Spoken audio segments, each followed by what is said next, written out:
Have you ever seen a child brought to the altar as a living sacrifice to the greed of two monarchs? On the 1st of November, 1396, inside St. Paul's Cathedral, the Sacred Heart of London, candles danced on the cold stained glass windows, while the organ echoed as if calling to the spirits of the past. A solemn procession entered the rows of wooden pews, its steps synchronized, its ritual absolute. But this was not a funeral, nor a coronation. It was a wedding, and the bride was a 6-year-old girl. Isabelle, the youngest daughter of the King of France, quietly approached the altar, where Richard II, the 30-year-old King of England, waited. Her yellow silk dress dragged with each step, heavy as a chain. On her head, the small gold crown was still too heavy for the undeveloped body of a child. No one asked her anything, no one let her say no. In just a few minutes, and she will be solemnly proclaimed Queen of England, not out of love, nor out of maturity, but by a cold political agreement to bind two kingdoms into a pact of blood. A crown will be placed on her head, not to honor, but to seal. How did a girl not yet 7 years old become a pawn in the fiercest political moves of medieval Europe? To understand this, we need to look back at the historical context of France at the end of the 14th century, when royal power was engulfed in a whirlwind of mental instability and internal strife. Isabelle was born on the 9th of November, 1389, at the Louvre Palace, the fourth daughter of King Charles VI and Queen Isabeau of Bavaria, a fateful royal union of weakness and calculation. Her father, Charles VI, later known as Charles the Madman, began to show serious signs of mental illness at the age of 24. During his deranged episodes, he could not recognize his relatives, sometimes believed that his body was as fragile as glass, and was so frightened that he ran through the corridors, imagining that he was being hunted by an invisible enemy. When the throne was effectively vacant, the factions of power forces emerged, vying for control of the crown and the country, leaving behind a court in turmoil and disorientation. Isabelle's mother, Isabeau, is a controversial figure in history. She has been portrayed as ambitious, not above exploiting her husband's illness to consolidate her personal influence. Some contemporary historians have accused her of being morally indifferent to her role as a mother, treating her daughters as bargaining chips in strategic marriage negotiations. Isabelle grew up in a world where loyalty was easily betrayed, innocence was out of the question, and every move was shrouded in an atmosphere of political intrigue. France was deeply divided by war with England, internal strife between factions such as the Armagnacs and Burgundians, and the breakdown of the royal power structure itself. For a child in the process of forming her soul, this turmoil left deep emotional scars that would never be forgotten, now fading from her memory. 1396. Isabelle, only 6 years old, is snatched from her childhood and made into a bargaining chip between two bloodthirsty courts. King Richard II of England, deep in crisis at home, needs a marriage to save his throne. The French court, exhausted by war, is willing to sell a child's innocence to buy peace. They bargain like cattle. £800,000, 28 years of truce. She is not asked, she is not given a choice.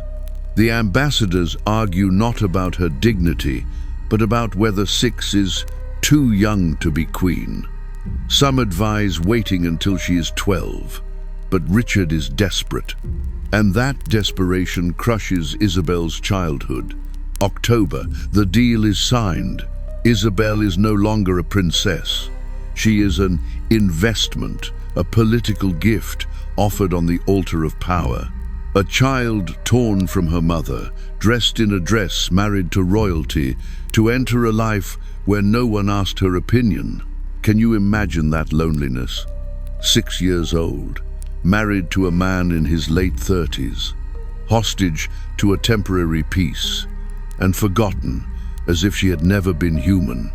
The farewell between Princess Isabelle and the royal family in France was not simply an emotional family moment, but a carefully planned diplomatic performance to show goodwill to the English envoys.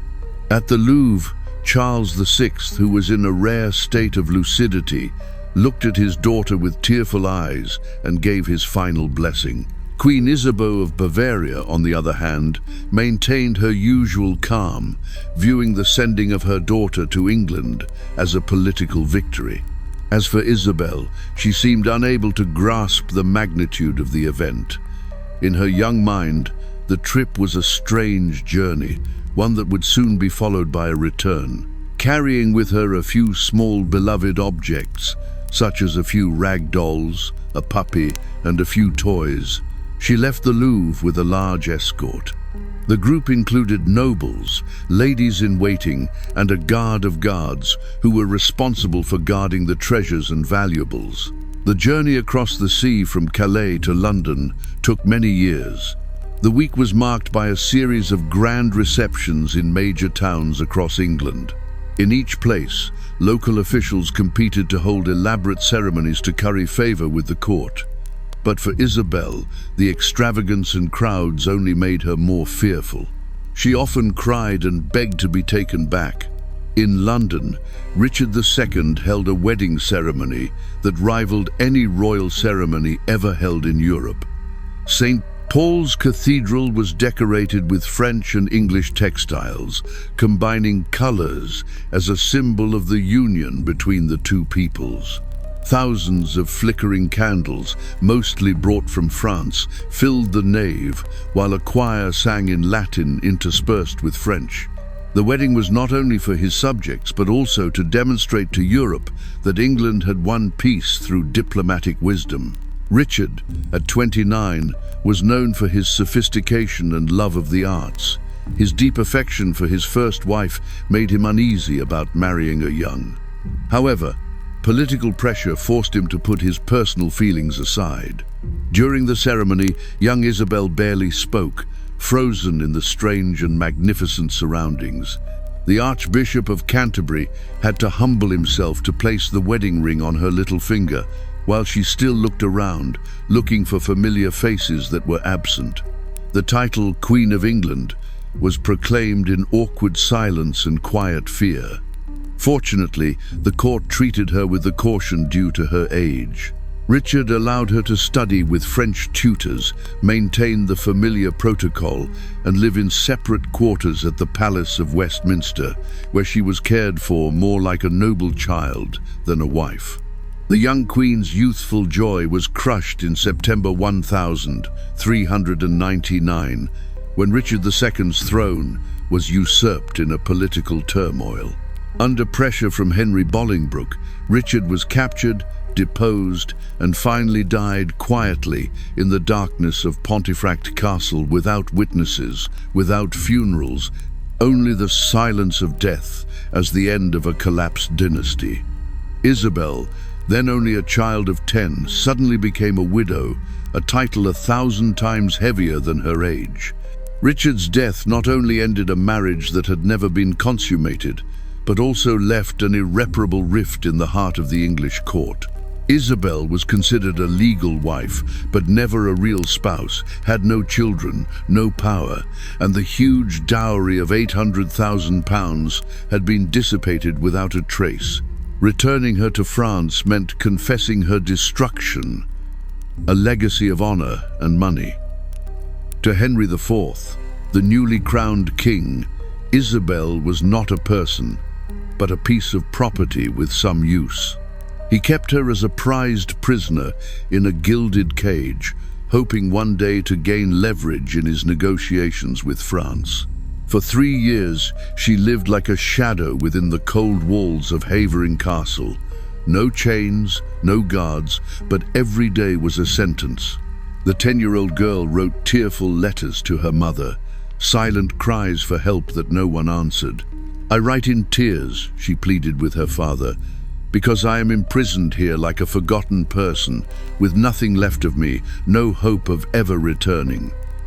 These words were not just laments, but the sobs of a soul that was withering away day by day. It was not until 1401, after lengthy negotiations and the intervention of King Charles VI in a rare moment of sanity, that Isabelle's mentally ill father was allowed to return. But the girl who crossed the French border was no longer a child. 12 years old, her eyes bore the traces of loss and imprisoned memories. Her heart was much older than her years. Returning to the Louvre, once the palace of her childhood, she was greeted not with love, but with cold distance. France had changed. The court had changed. And she herself was no longer the person they had known. In their eyes, she was no longer a beloved daughter, but a living political burden, a reminder of the failure and disgrace of a broken alliance. Isabelle's destiny did not allow her to rest in peace. In 1405, at the age of 16, she was once again drawn into the maelstrom of power, when her mother arranged for her to marry a second time to Charles of Orleans, a young nobleman renowned for his poetic talents. But unlike her first marriage, which was forced and alien, Isabelle found what had been denied her: a relationship built on empathy and genuine affection. Charles was a refined man with deep inner feelings, and he had a genuine affection for Isabelle. They bonded through art, through poetry, and through an understanding that transcended the political goals of their arranged marriage. In that brief time, Isabelle finally experienced what it was like to be herself in a love that was no longer a symbol of dynastic alliance, but a woman loved for who she was. But that happiness was quickly cut short. Only 2 years later, in 1407, Charles was taken prisoner by the English at the Battle of Agincourt and taken to England, where he remained for 25 years.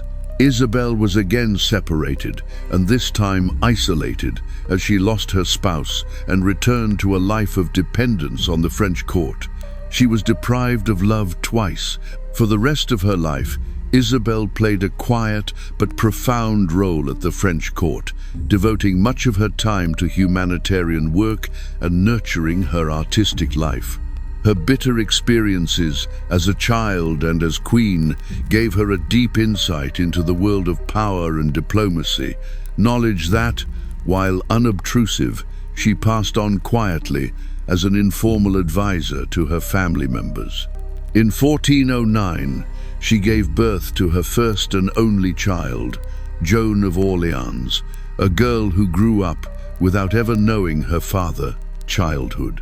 The experience of motherhood provided Isabelle with a small ray of light in the darkness of her life, but it also left her with a sense of unease.